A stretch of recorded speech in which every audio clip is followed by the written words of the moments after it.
This video is a practical tutorial. We will apply all that we have learned so far about creating robot behaviors with FlexV to complete the example picking behavior for our factory simulation. Okay, this is the state machine of the pick behavior that we started to create in the previous video. We had already added the states to detect the part, compute how to pick it, move the robot to the appropriate joint configuration, activate the gripper, and move the robot back to its home configuration. Also, remember that in the dashboard view, we have created some constant and user data variables for our application. Here we are. We have the behavior constant pick group that contains the robot1 move it group that we are using for picking, the constant home1 with the joint values of the home configuration for robot1, the constant gripper1 with the name of the end actuator of robot1, vacuum gripper1 suction cap, and the final constant value, which is names1, which contains the names of the joints of robot1, as found in the SRDF file. Then we have the user data variables. Pose to hold the output of the state detect part, and the pick configuration variable to hold the joint configuration computed by the state compute pick. Okay. Now, with this information, let's complete the configuration of all the states in our state machine. We go back to the state machine editor. Here we go. We go back, and we start with the detect part state. This state has three parameters. The first one is the reference frame in which we want to output the pose of the part. Since we will compute the pick with robot1, it seems reasonable to obtain the pose in the reference frame of that robot group. That is robot1 base, as we saw using move it in week 4.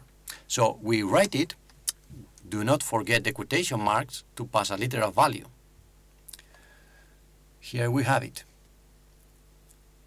The second parameter is the camera topic, in which we will receive the message from the logical camera. We saw in week 5 that this topic is HRWROS/logical camera 1. The third and final parameter is the reference frame for the camera. We need it to transform the pose detected by the logical camera. For this, we use the logical camera 1 frame.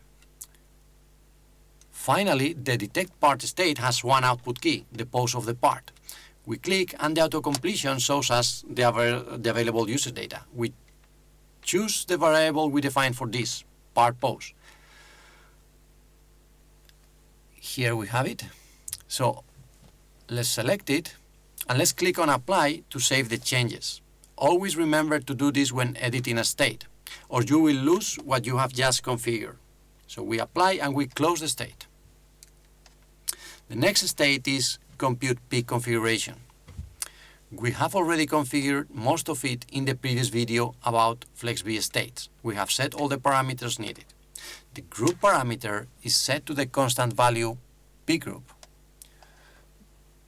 Here it is. The offset value is set to 0. And the join names parameter is set to the constant value names1. The tool link to the constant gripper1. And finally, the rotation is set to pi, that is 180 degrees, to get the tool in the right orientation. We also set the input keys pose and the output key joint values to the respective user data variables. However, we haven't done anything about the output key joint names. We kept the default value FlexV gives to state keys, but there is no actual user data called joint names.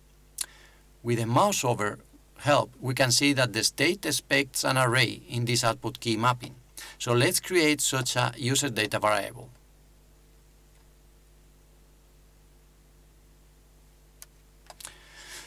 So we go back to the dashboard view. Let's close the detect. We go there. Okay, we close this detect state too to see what we are doing, and we create the user data join names. and we can put, so we write it, and we can put an empty array as the default value for this variable.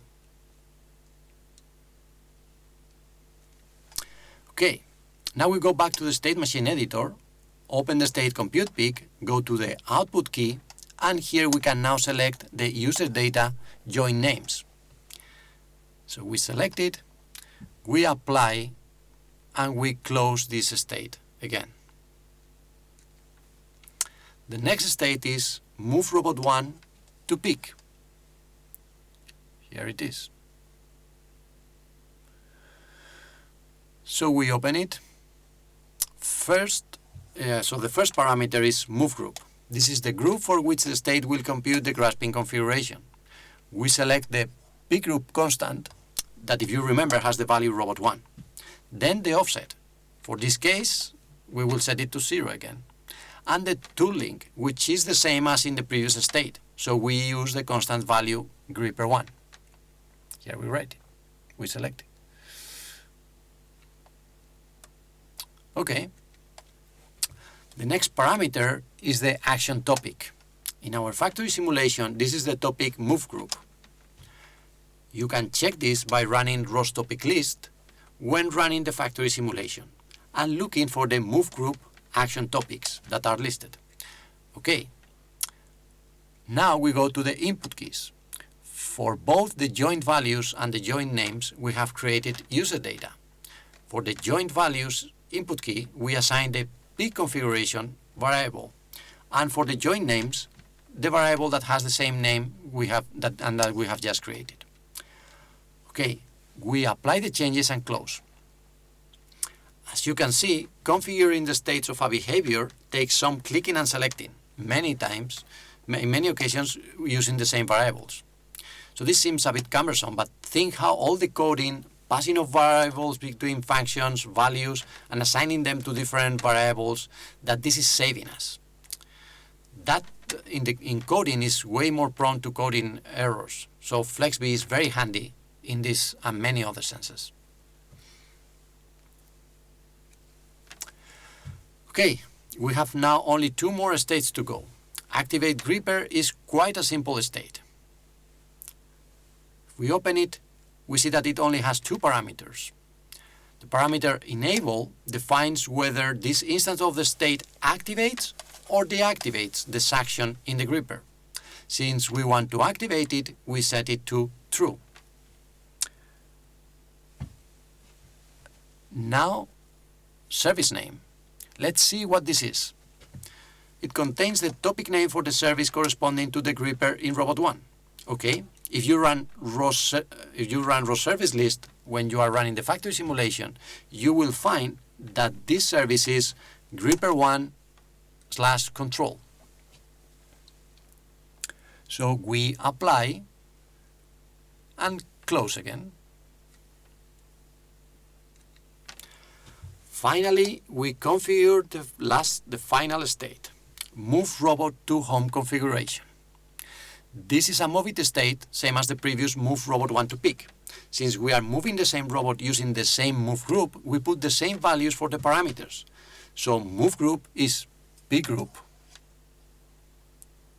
Here we enter it. The offset is again 0. The tool link is gripper1.